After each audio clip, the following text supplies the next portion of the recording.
This video was not sponsored by Blistex. Okay, let me see if this is live now. It should be live.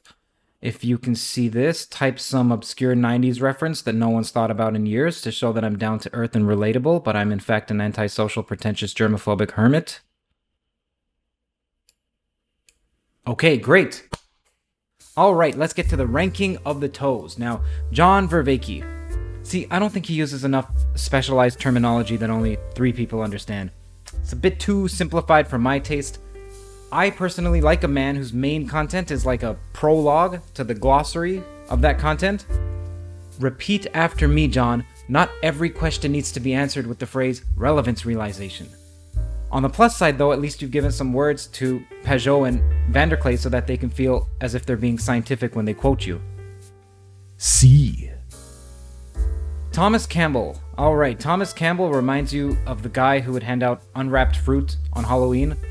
Like your friend who doesn't wear socks and has beads instead of bedroom doors. It's a brilliant man who has a degree in nuclear physics, and I think should have an honorary one in drug development, as doctors now prescribe listening to My Big Toe for insomnia. B. Now, speaking of people who rely on their former physics degree to give them an air of credibility, Curt Jaimungal. If I had a nickel for every time Curt said explication or interjected with some mathematical fact that no one cares about, then I wouldn't have to mention Patreon like it wasn't overbearing the first 280 times. Curt Jaimungal. Or, as he's affectionately nicknamed, what would happen if Lex Friedman and Jordan Peterson had an unsuccessful brown baby? Kurt's opinion of himself versus subscriber count looks like that graph of productivity versus wage stagnation. A man with the charisma of Peppa Pig. It's the only man to have pulled his back from furrowing his brows. The guy whose career trajectory should be followed by the theme from Curb Your Enthusiasm. He looks like a Bollywood extra just waiting for that big break. D. Bernardo Kastrup. Now, on video, Bernardo's wonderful. He's a great friend, but for some reason it's impossible to take a picture of him without it looking like it should be followed by, and tonight, on To Catch a Predator. C. Yoshibok. Now, Yoshibok has won awards on cognitive architecture and mental representations, and for his work on being the only person that makes Eric Weinstein sound comprehensible. Speaking to Yosha is like speaking to GPT-3 with the prompt, export text that sounds profound by utilizing rapidly uttered, obscure computer science analogies, said so self-assuredly that you feel foolish for disagreeing, so you publicly pretend that it's genius but can't explain why. C. Carl Friston. Now, you have to respect someone who can make trying to understand the free energy principle like trying to understand the opening sequence of Rick and Morty on acid. S. Speaking of acid, Leo Gura. Now, Leo answers the question of what would happen if LSD gave you more of an ego? B. Steven Pinker. Now, anyone who goes to the barber and the barber's like, oh, you're giving me $1 tip ahead of time? No, sir, I'm just trying to show you the haircut that I want. That man deserves an A.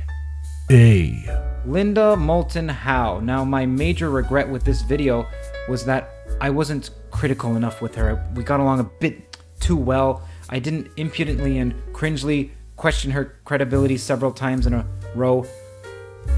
That's okay, at least her leather jacket will become a regular.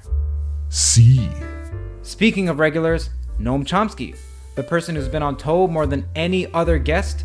Personally, I don't think he deserved what Snape did to him at the end of Half-Blood Prince, but that's just my bias. A. Travis Walton. They say they made a true life story of his account in the 90s. It rhymes with ire. I think it starred Jim Carrey. I'm not sure. No, I'm just kidding. It's fire, right. Fire in the Sky. Okay, that's a huge accomplishment. I remember because it was the only film to lose critically to Don't Mess with the Zohan. Now that's difficult. C.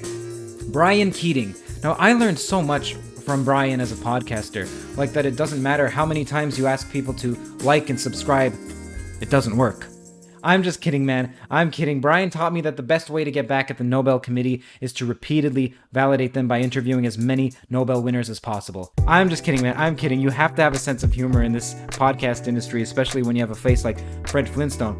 Like, I'm kidding, man. I'm kidding. Buzz Lightyear has supported me since near the beginning, and I'm lucky to call him a friend. Wow. Thanks, Curt. A.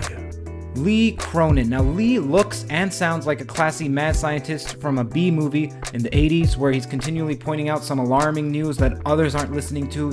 But you don't understand. The assembly number is too high. Okay, we understand, Lee. We understand that you think physicists don't understand entropy because you don't. We get it. A. Ross Coulthart. Now, I tell you what I think, but I truly think it's best you just read about it in his book.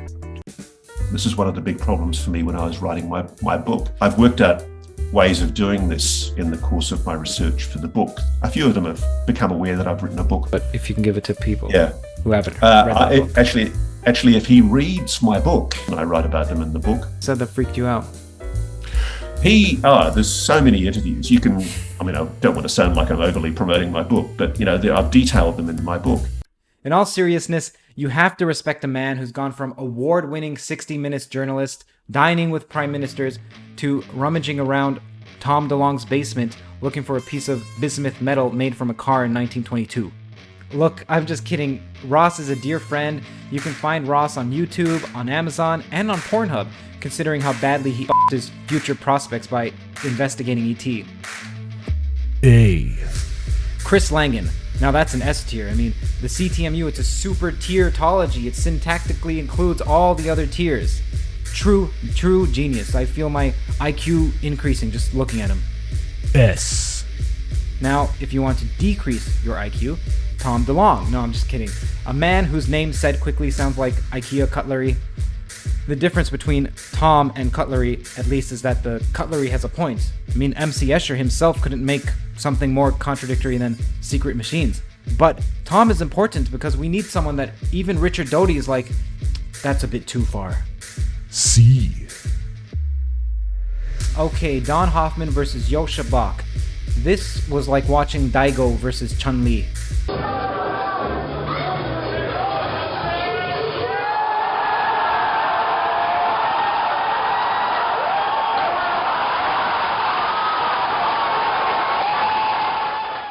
By the way, if you get that reference, then I feel sorry for you. B. Anil Seth, or in other words, what happens when the kid from Avatar The Last Airbender grows up and gets famous from a TED Talk. S. Richie Doland. I like that he studies UFOs but doesn't fall into that typical conspiracy rabbit hole. He's truly a unique individual, and he's right, people incorrectly stereotype him. I think we'd all be surprised if he didn't have a X-Files themed ringtone and a picture of Lazar pleasuring Fravor as his wallpaper. B. Carlo Rovelli. Relational quantum mechanics, not a man of absolutes. To him, oh Kelvin is a term of endearment, like, oh Kelvin, come on. Carlo is famous for saying it's relations all the way down, which I think he adopted from metaphysically interpreting Bill Clinton. S. Lou Elizondo. Now, what I like about Lou is that he's clear. Doesn't hide behind his NDA like most people. Doesn't go on a tangent about unrelated metaphors for 9 minutes. It's just straight facts. A. Rupert Spyra. Where is the border of your experience, Curt? Hey man, people are wondering where the border of this conversation is. It's been like 3.5 hours. Time is money. I'm just kidding, man. It's a pleasure and a gift to be able to spend this much time with the man that people go to because they can't afford Eckhart Tolle. S. David Wolpart has about 6 no-go theorems restricting him from being placed at any level below B. A. Stephen Wolfram. See, I don't know how Stephen can stand being in an industry with all these overly opinionated and egotistical business owners. It just doesn't fit. Now, the hallmark of a great theory is when it's so specific that it can be falsified. I asked him general relativity with the negative cosmological constant. Stephen's like, I can derive that. Positive cosmological constant? I can derive that. An underivable Gödel-like statement. Oh, yes, easily, yes. The Nazgul from Lord of the Rings. Most likely, yes. How about a Theories of Everything channel with more than 6 women in it? Now that's a bit tricky, Curt. B. Ian McGillchrist, one of the best interviews on this channel. I always like a book that you can pick up and finish in 3 years. Ian, given the expansion of the universe, by the time people read this, there won't be any matter or things. My left hemisphere wants to rate this an S, And my right hemisphere wants to commiserate with you for not being able to get a word in edgewise with Jordan Peterson. JP, stop talking. Jordan and interrupted listen. Kurt so much. But my God, Dr. let your Pierce, effing guest finish you his interrupted point. my fucking God, you don't need to stop interrupting people with self-control. S. Lastly, Don Hoffman. I am still not sure if his message is related to space-time being doomed. Perhaps he should reiterate that another 550 times. Don, I love your prolificness. I love how you're constantly innovating, and by innovating, what I mean is you find 15 different ways of saying the same thing. Constantly new, inspiring. What's next, Don? Are you going to talk about how the particle goes through both slits, but only when no one's watching? Well, given how many people I've offended lately, perhaps soon I'll be able to let you know what it's like to go through both as well. Oh, and that Alan Watts Kurt Gödel theolocution. Terrible match. One of the worst podcasts on this channel. No one wanted to see that. D. This is a note from Kurt. These were just April Fool's jokes. I love and appreciate every one of the guests on this channel, and I still can't believe how lucky and blessed I am to be able to spend even 10 minutes with each of these people. What an honor. Rupert Spyra, Tom DeLonge, Stephen Wolfram, Bernardo Kastrup, Yoshibok, Thomas Campbell, Leo Gura, Pinker, Chris Langan, Linda Howe, Anil Seth, Ross Coulthart, Don Hoffman, Lee Cronin, Lou Elizondo, Ian McGillchrist, Brian Keating, to name a few. Thank you for coming on to the Theories of Everything podcast. The channel and the broader world was and is improved merely by your presence, and we're extremely grateful for your time. Thank you dearly. If you're interested in continuing to laugh at toe-related aspects, then visit the subreddit Curt Jaimungal Memes, which is run by user NotMyAccount/Jack, who supplied some of the graphics for these jokes. Here are a few.